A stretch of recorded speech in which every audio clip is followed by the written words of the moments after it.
బాలానందం అంటే పెద్ద గెస్ట్లు వచ్చి వాళ్ళ కోసం మనం వెయిట్ చేసి అలా ఉండదు. పిల్లలు జరుగుతున్న క్రమంలో వాళ్ళు వచ్చి జాయిన్ అవుతారు, వారు చూస్తారు, పిల్లల్ని ఆశీర్వదిస్తారు అండ్ తల్లిదండ్రులతో కూడా కొన్ని విషయాలు మాట్లాడతారు. ఈరోజు మనకి అతిథిగా మీకు ఆల్రెడీ ఇన్విటేషన్లో వచ్చింది all India radio retired director గారు మంజూరి కృష్ణకుమారి గారు. కృష్ణకుమారి గారు అరవిందకి సన్నిహితమైన స్నేహితురాలు. ఎందుకంటే ప్రతి కార్యక్రమానికి ఈ సంవత్సరం బాలానందానికి ప్రథమంగా వారిని మనం ఇన్వైట్ చేసుకున్నాం. సహేస్ కార్యక్రమానికి, స్కూల్లో ఎటువంటి భాషకు సంబంధించిన కార్యక్రమాలు ఏమైనా ఉంటే వారిని మొదటిసారిగా మేము ఇన్వైట్ చేస్తాము. అలానే పిల్లల్ని చాలా ప్రోత్సహిస్తారు. మొన్న మధ్యనే లైబ్రరీ వారోత్సవాలు జరిగినాయి, అక్కడ కూడా వారు నిర్వహించినప్పుడు మన పిల్లలు వెళ్ళి అక్కడ పార్టిసిపేట్ చేయడం జరిగింది. మంచి రచయిత్రి వారు. అంటే ఆకాశవాణి అంటే ఓన్లీ పెద్దలకు కాదు, పిల్లల కోసం పనిచేసే ఇటువంటి వారు కూడా ఉంటారని నాకు చాలా ఏళ్ళ తర్వాత తెలిసింది. మా తరం కొంచెం సినిమాల కన్నా ఇంకా కొంచెం ముందు రేడియోలో వినడము, రేడియోని ఆనందించడము, రేడియో వచ్చే కార్యక్రమాలని చాలా ఇష్టపడడం జరిగింది. దాంట్లో డైరెక్టర్గా వర్క్ చేస్తూ ఇప్పుడు కూడా అయిపోయింది, రిటైర్ అయిపోయారు, కానీ వారికి ఖాళీగా కూర్చోలేదు. పిల్లల కోసం పుస్తకాలు రాస్తున్నారు, నవలు రాస్తున్నారు. ప్రతిసారి వారి నవలలు ప్రతి సంవత్సరం అండ్ మంచి ట్రాన్స్లేషన్స్, ప్రపంచ భాషల్లో ఉన్నటువంటి మంచి బుక్స్ని వారు తెలుగులోకి అనువదించి పిల్లలకి మాతృభాష ఎంత బాగా వస్తే మిగతా భాషలు కూడా అంత బాగా నేర్చుకోగలరని గాఢంగా నమ్ముతున్నారు. వారిని తల్లిదండ్రులను ఉద్దేశించి మిగతా పిల్లలను ఉద్దేశించి మాట్లాడవలసిందిగా కోరుచున్నాను. Thank you ma'am. బాలానందం వాళ్ళందరికీ శుభాకాంక్షలు, అమ్మా నాన్నలకి అభినందనలు. ఎందుకంటే పిల్లలకి ఎప్పుడు స్కూలు, పాఠాలు, క్లాస్ రూము, హోంవర్క్ ఇవే కదా. దాని నుంచి రిలాక్స్ అవ్వాలంటే అప్పుడప్పుడు బాలానందం కావాలి.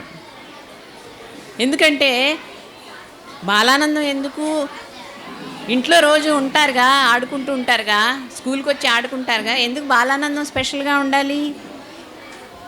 You have all done well with Kannada theme. చెన్నాగిత్త బాగా చేశారు. నమ్మ భాష కన్నడం వాళ్ళ దగ్గర మనం నేర్చుకోవాల్సింది ఏంటంటే వాళ్ళ భాష అంటే, వాళ్ళ కల్చర్ అంటే, వాళ్ళ ప్రదేశం అన్నా, వాళ్ళ పంటలన్నా, వాళ్ళ ఆహారం అన్నా కన్నడ వాళ్ళకి ప్రేమ, అభిమానం, విపరీతమైన అభిమానం. తెలుసా?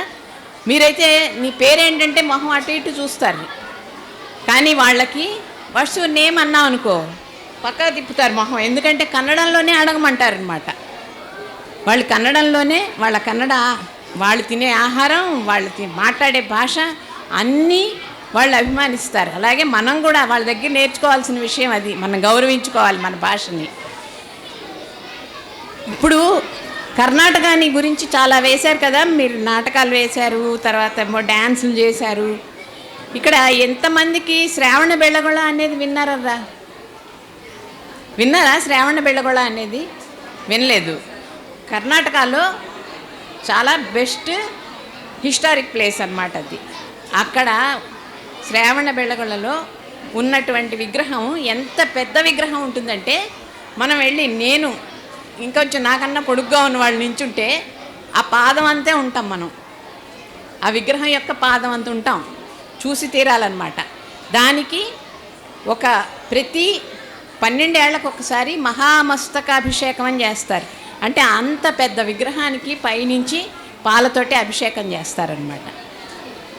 హెలికాప్టర్లోను, డ్రోనుల్లోనూ పట్టుకెళ్ళి అంతా చూస్తారు. చాలా గొప్ప ఈవెంట్ అనమాట. అసలు ఆ విగ్రహాన్ని చూడాలంటే కొండ మీద ఉంటుంది, దానికి ఒక కథ ఉంది. ఆ కథ ఏం చెప్తుందంటే, మీరు ఎంత గొప్పవాళ్ళు అయినప్పటికీ మిమ్మల్ని మీరు గౌరవించుకోవడం కాదు, పెద్దల్ని కూడా గౌరవించాలి అని చెప్పేటటువంటి కథ అది. అందులో ఆ మహావీరుడు, జైన మహావీరుడి కథ అది. 2 అన్నదమ్ములు ఉంటారు. వాళ్ళకి ఎవరికి రాజ్యం ఇవ్వాలి అని తండ్రికి చాలా చాలా రోజులు సందిగ్ధంలో ఉంటాడు తండ్రి. ఎందుకంటే పెద్దవాడు పెద్ద సమర్థుడు కాదు, రెండోవాడు చాలా సమర్థుడు, చాలా తెలివైనవాడు, సంగీతం అన్నా సాహిత్యం అన్నా ఎంతో ప్రేమ ఉన్నవాడు. అయితే కానీ రెండోవాడు అయిపోయాడు కదా, రాజ్యం ఎవరికి ఇవ్వాలి అని. అందుకని సరే పెద్దవాడినే రాజుని చేయమని, అన్నగారిని రాజుని చేయమని రెండోవాడు సన్యసించి తాను వెళ్ళిపోతాడనమాట. అది వెళ్ళిపోయిన తర్వాత తపస్సు చేసుకుని రాజ్యంలో పెద్ద చాలా వరాలు పొందుతాడు, కానీ ఏమీ తీసుకోకుండా సర్వసంగ పరిత్యాగిగా ఉండిపోతాడు. ఏమీ తీసుకోకుండా అతన్ని విగ్రహాన్ని నెలకొల్పి అతన్ని పూజిస్తూ ఉంటారు. అదంతా వేరే కదా. ఆ విగ్రహానికి ప్రతిసారి చెప్పే కదా అభిషేకం చేస్తారని, దానికి అభిషేకం చేయాలని చాలామంది రకరకాలుగా వస్తూ ఉంటారు. కానీ ఎవరికి తీసుకొచ్చినా సరే వాళ్ళ గిన్నెలో ఉండే పాలు అక్కడికి వచ్చేసరికి మాయమైపోతూ ఉంటాయి. ఏంటి ఇలా మాయమైపోతున్నాయంటే, ఒక ముసలి ఆవిడ ఎక్కడో తను దూరం నుంచి తను చిన్న గిన్నెతో పాలు తెస్తుంది. ఆవిడని పక్కకు తోసేసి ఉంటారనమాట. ఆవిడ నెమ్మదిగా ఆవిడ్ని పట్టుకొచ్చి పాలు పోసిన తర్వాత అందరి గిన్నెల్లోకి మళ్ళీ పాలు వస్తాయి. ఇది ఒక కథ, వాళ్ళ కల్పిత కథ అనుకోవచ్చు, జరిగి ఉండొచ్చేమో చెప్పలేము. ఇది ఒక కథ. అయితే ఈరోజు మీకు నేను చెప్పాలనుకున్నది ఏంటంటే, మీలో ఎంతమంది ఒక గొప్ప ఆయన పేరు విన్నారా? ఎప్పుడైనా నాని పాల్కీవాలా అనే పేరు విన్నారా? పాల్కీవాలా పేరు వినలేదు కదా. ఆయన చాలా ఎంత గొప్పవాడంటే, ఆయనంత గొప్ప ఆరేటరీ, అంత గొప్ప న్యాయవాది మరొకళ్ళు లేరు. ఆయన ప్రపంచ కోర్టులో, అంటే వరల్డ్ కోర్టు ఉంది కదా, ఇంటర్నేషనల్ కోర్ట్ ఆఫ్ జస్టిస్ హేగ్లో మన దేశానికి సంబంధించిన వాదన వినిపించడానికి వెళ్ళి, కోర్టులో ఎంత పెద్ద వాదన అయినా సరే ఏమాత్రం పేపర్ పెట్టుకోకుండా వాదించేవాడు ఆయన అంత గొప్ప ధారణ శక్తి ఉందన్నమాట ఆయనకి. సంవత్సరాలతో సహా, ఈవెంట్స్తో సహా అన్నింటినీ ఏమాత్రం కాగితం చూడకుండా వాదించి గెలిచాడు. మన వైపున భారతదేశానికి పేరు తీసుకొచ్చాడు. ఆయన ఇంకా ప్రసిద్ధి దేనికంటే, ఇప్పుడు మీరు పెద్దవాళ్ళు అయిపోయారు, మాలో కూడా చాలామంది వినుండకపోవచ్చు. మనకి ప్రతి ఏడాది బడ్జెట్ ఉంటుంది కదా, బడ్జెట్ ప్రజెంటేషన్ జరుగుతుందా? ఎక్కడ? పార్లమెంట్లో బడ్జెట్ ప్రజెంట్ చేస్తారు. బడ్జెట్లో ఏం చేస్తారు? మనకి పన్నులు పెంచుతారు, పన్నులు తగ్గించవచ్చు, వాళ్ళకి కొంతమందికి ఇంకొంచెం అడిషనల్గా సబ్సిడీలు ఇస్తారని ఇవన్నీ ఉంటాయి కదా. మీరు కట్టుకునే బట్టలు ఖరీదు పెరుగుతుందో, చూసే టీవీలు ఖరీదు పెరుగుతుందో, ఏసీలు ఖరీదు పెరుగుతుందా అనేసి బడ్జెట్ని మానిటర్ చేస్తూ ఉంటారు. అలాంటి ఆ బడ్జెట్ గురించి విశ్లేషించడం ఆయన ప్రత్యేకత. ఎంతంటే ఆయన బడ్జెట్ ఉపన్యాసం వినడానికి గుట్టలుగా జనం అలా నిండిపోయి ఉండేవాళ్ళట. బాంబేలో బ్రిస్బేన్ కోర్టులో క్రికెట్ కోసం ఎంతమంది వస్తారో చూడడానికి, ఆయన బడ్జెట్ ఉపన్యాసం వినడానికి అంతమంది వచ్చేవారట. ఆయన ఎలా సాధించాడు? అంత గొప్ప విషయాన్ని ఎలా సాధించగలిగాడంటే, ఆయన చిన్నప్పుడు వాళ్ళ నాన్నకు ఒక లాండ్రీ ఉండేది. ఆయనే పెద్ద గొప్పవాడు కాదు, ఒక లాండ్రీ ఉండేది. వాళ్ళ నాన్న దగ్గర లాండ్రీలో కూడా పనిచేస్తూ అన్నీ నేర్చుకుంటూ ఉండేవాడు. పర్ఫెక్ట్గా చేయాలి ఏ పనైనా అని వాళ్ళ నాన్న చెప్పేవారు అనమాట. ఆయన కూడా అంతే. ఆయనకి ఒక చిన్న సమస్య ఉండేది, చేతి వేళ్ళు వణికేవి రాయడానికి చేతి వేళ్ళు వణికేవి. అందుకని వేరే అసిస్టెంట్ని పెట్టుకు రాసేవాడు. అలాగే మాట్లాడడానికి కొద్దిగా నత్తి ఉంటే దాన్ని ఓవర్కమ్ చేశాడు ప్రాక్టీస్ చేసి. రాయడానికి ఒక అసిస్టెంట్ని పెట్టుకున్నాడు. ఆయన సివిల్ సర్వెంట్ అవుదాం అనుకున్నాడు. ఆ రోజుల్లో ఇండియన్ సివిల్ సర్వీస్ అని ఉండేది.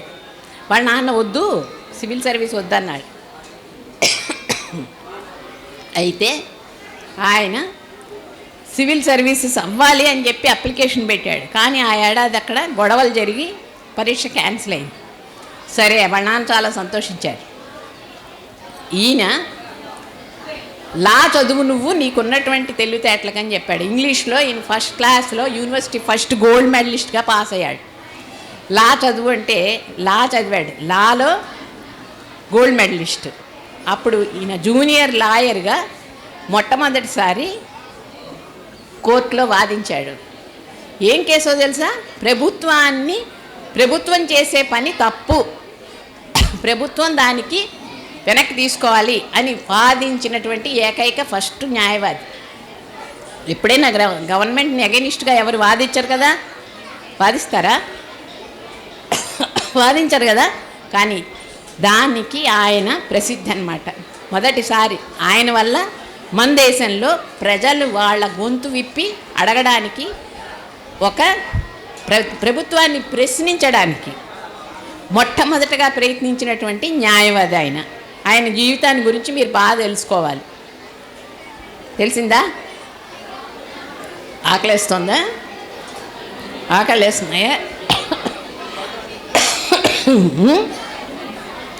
చాలాసేపు అయిపోయింది కదా కూర్చుని, కాళ్ళు నొప్పెడుతున్నాయా? మరి మీరంతా మొన్న పుస్తకాలు ఇచ్చినప్పుడు సమీక్షలు రాశారు మీ వాళ్ళు, అరవింద పిల్లకాయలు చాలా బాగా రాశారు.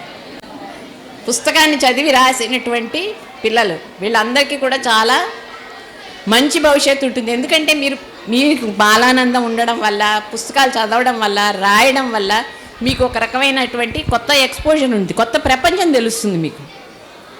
ఎప్పుడు టెక్స్ట్ పుస్తకంలోకే పరిమితం అయిపోతే మీరు ఎలా అయిపోతారంటే, మీరు కూడా ఆర్టిఫిషియల్ ఇంటెలిజెన్స్ టైపులో తయారైపోతారు, రోబోలాగా.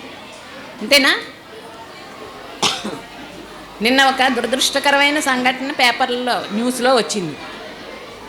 ఒక 10th క్లాస్ చదివే పిల్లాడు ఢిల్లీలో సూసైడ్ చేసుకున్నాడు, మెట్రో రైలుకి డాష్. పైగా ఒక సూసైడ్ నోట్ పెట్టాడు, ఏమని? నన్ను మా టీచర్ హెరాస్ చేస్తున్నారు కాబట్టి. వాడు ఎప్పుడు క్లాసులో డుమ్మా కొట్టేవాడు. డుమ్మా కొడితే ఏమవుతుంది? పాఠాలు వస్తాయా? రావు. ఏమీ గుర్తుండట్లేదు వాడికి పరీక్షల్లో, ఎప్పుడు 0. అటువంటి వాడు నన్ను టీచర్ హెరాస్ చేస్తున్నారు అని చెప్పని, అందుకని ఐఎమ్ సారీ అని వాళ్ళ నాన్న అమ్మకి ఒక లెటర్ రాసి పెట్టి సూసైడ్ చేసుకున్నాడు. కానీ విషయం తెలిసింది, వాళ్ళ స్నేహితులందరూ కూడా అడిగితే వాళ్ళ స్నేహితులు చెప్పిన విషయం ఏంటంటే ఇది: వాడేమి క్లాసులో వాడిని ఎవరు ఏమీ అనలేదు, కానీ వాడంతటి వాడే ఇలా తయారు చేసుకున్నాడు. ఇంట్లో వాళ్ళందరినీ ఎవరితో మాట్లాడకుండా, క్లాస్కి వెళ్లకుండా డుమ్మా కొట్టే వాళ్ళు ఏమవుతారంటే ఇలాగే తయారవుతారు. అవన్నీ అటువంటి మెంటల్ స్ట్రెస్ లేకుండా ఉండాలంటే మీకు మీ కల్చరల్ అవుట్కమ్ ఉండాలి, ఏదో ఒకటి మీ ఎక్స్ప్రెషన్ ఉండాలి.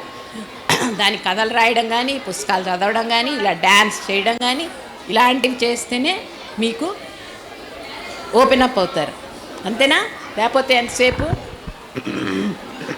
అనుకుంటూ ఉంటాను. ఓకే, సరే అయితే ఇంకా చాలు ఈ వేళకి ఇంకా చాలు. కర్ణాటక నుంచి కరెంట్గా ఫేమస్ వ్యక్తి ఎవరు? అక్కడంతా రాశారు, ఎవరో రాసి పెట్టారు కదా, మీరంతా ఎగ్జిబిషన్లో పెట్టారు. ఎవరు? కన్నడ దేనికి ఫేమస్? బెంగళూరు దేనికి ఫేమస్? బెంగళూరు దేనికి ఫేమస్? మైసూర్ దోశ, బెన్న దోశనా? దేనికి? కంప్యూటర్ కంపెనీలు, సాఫ్ట్వేర్ కంపెనీలు, ఐటీ సిటీ.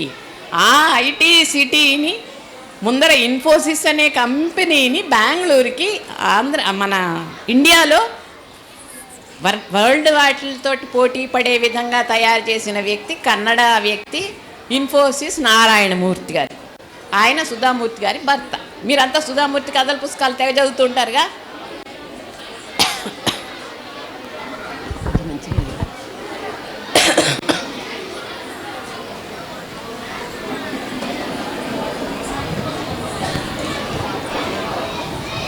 సుధామూర్తి గారి కథలన్నీ తెలుగులోకి వచ్చాయంటే మేడం చదవలనే.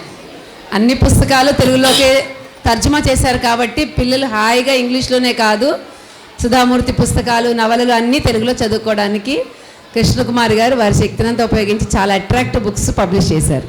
ఈ నారాయణమూర్తి గారి గురించి చెప్పాలి ఇప్పుడు మీకు. వాళ్ళ కుటుంబం చాలా పేద కుటుంబం, నారాయణమూర్తి గారి కుటుంబం. ఆయన 4 పిల్లలు 5 పిల్లలు. వాళ్ళ నాన్న హెడ్ మాస్టర్గా పనిచేసేవాళ్ళు. ఈ నారాయణమూర్తి గారికి ఇప్పుడైతే మనం జేఈఈ, ఐఐటికి బోల్డ్ అంతా ఖర్చు పెట్టి కోచింగులు తీసుకుని ఐఐటి కోసం ట్రై చేస్తూ ఉంటారు కదా ఇప్పుడున్న పిల్లలందరూ. ఆయనకి తను చదువుకుంటున్న దాంట్లోనే తన చదువుతోటే సంపాదించుకున్నాడు ఐఐటీలో అడ్మిషన్. కానీ వాళ్ళ నాన్నగారు చెప్పారు కదా, నేను నిన్ను చదివించలేను, ఐఐటి మెడ్రాస్ సీట్ వచ్చింది, నేను నిన్ను చదివించలేను అంటే, నాన్న నాకు స్కాలర్షిప్ వస్తుంది నాన్న, నేను చదువుకుంటాను నాన్న. అంటే నీకు స్కాలర్షిప్ వచ్చినా ఇయర్ ఎండింగ్లో కదా వచ్చేది, ముందర నీకు ఆ రోజుల్లో ఆయన చదివే రోజుల్లో 900 రూపాయలు ఖర్చు పెట్టాలంటే నా వల్ల కాదు, అందుకని నువ్వు లోకల్ ఇంజనీరింగ్ కాలేజీలో చేరు అన్నాడు వాళ్ళ నాన్న. లోకల్ ఇంజనీరింగ్ కాలేజీలోనే చదువుకున్నాడు. తర్వాత స్కాలర్షిప్తో కలకత్తా వెళ్ళాడు. అలా చదువుకుని కంప్యూటర్ గురించి వర్క్ చేశాడు. ఫస్ట్ కంప్యూటర్ గురించి ఏమీ తెలియదు ఆయనకి, మనలాగే అంటే నీలా కాదు. ఆయన కాలేజీలో చేరంగానే కంప్యూటర్ ఎలా ఉంటుంది ఏంటి అని పక్కన ఫ్రెండ్స్ వాళ్ళని అడిగాడు. అడిగితే వాళ్ళల్లో ఒకడు, కొంతమంది ఉంటారు కదా కాలేజీలో బుల్లింగ్ చేసే వాళ్ళు ఉంటారుగా, ఏడిపించడానికి, వాడిని తీసుకెళ్ళి ఒక రూమ్లో ఒకటి చూపించారు, ఇదే కంప్యూటర్ అని చెప్పి. అందులో పేపర్లు ఇలా వస్తున్నాయి అదంతా చూసి, ఓహో ఇలా ఉంటుందా కంప్యూటర్ అనుకుని, నేను చూశాను కంప్యూటర్ అని వచ్చి పాపం క్లాస్లో అందరికీ చెప్పాడు. రూమ్కి వచ్చి ఏంట్రా అంటే, వాళ్ళని ఇదిగో రెండని తీసుకెళ్ళి చూపించా, అది ప్రింటర్. ఒక కొంటివాడు అలా చెప్పాడనమాట వీడిని ఏడిపించడానికి. కానీ అలాగ తేలినటువంటి అమాయకంగా చేరినటువంటి Narayana Murthy today he is the software icon for India, for world. అంటే ఆయన ఎంత కష్టపడి ఆ లెవెల్కి వచ్చాడనేది మనం ఆలోచించాలి. అలా మనం ఏదైనా సరే అనుకుంటే తప్పనిసరిగా సాధించగలం. మీరు అలా ఏదో ఒక టార్గెట్ పెట్టుకోవాలి. పెట్టుకుంటారా? ఓకే. సో మీలో ఎంతమంది నారాయణమూర్తి అవ్వచ్చు? అవుతారుగా. ఆయన కూడా చిన్నప్పుడు మీలా ఇది ఎందుకు చెప్తున్నానంటే, ఆయన చిన్నప్పుడు క్లాస్లో మామూలుగా బాగా చదువుకునేవాడు, క్లాస్ వర్కే చేసుకునేవాడు. కానీ ఓ రోజు వాళ్ళ అమ్మ పంచదార తీసుకురమ్మంటే ఎదురుగుండా ఉండే కిరాణా షాప్కి వెళ్ళాడు. వెళ్తే ఆ కిరాణా షాప్ అతను హిందూ పేపర్ చదువుకుంటున్నాడు, ఇంగ్లీష్ పేపర్. ఆ షాప్ అయినా ఈ నారాయణమూర్తి గారిని ఒక ప్రశ్న అడిగాడు, ఏదో పాలిటిక్స్కి సంబంధించింది. ఈయనేమో నాకు తెలియదండి అన్నాడు. అంటే నీకు తెలియపోతే ఎలా, చదువుకుంటున్నవాడు స్టూడెంట్వి, నీకు అప్పటి తెలీదా అన్నాడు. అని పేపర్ చదువు అన్నాడు.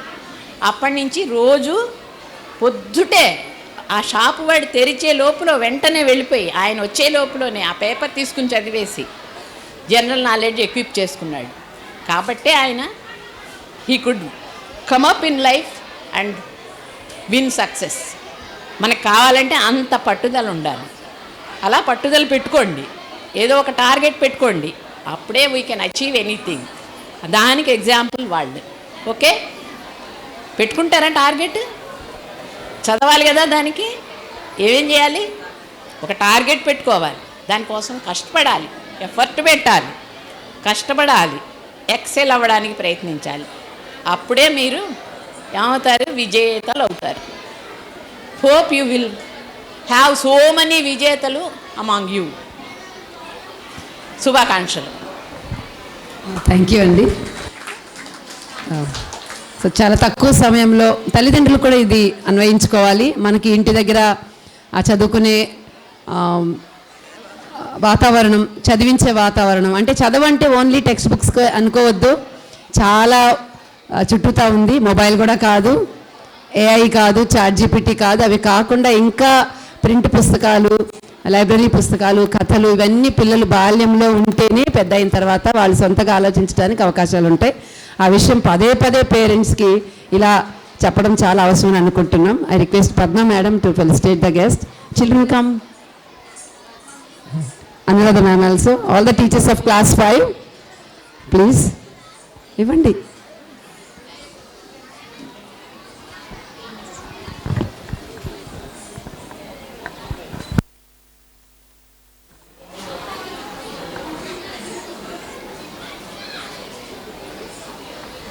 చాలా చిన్న కుండ, ఇందాక మేడం ఏదో చెప్పారు, అలా కుండలో ఆమె తీసుకెళ్ళి పాలు పోసినట్టుగా మన పిల్లలు కూడా కుండ తీసుకొచ్చారు. So the paint is so beautiful. So our teacher, come. So she encourages all the time children doing small things beautiful. Thank you, madam.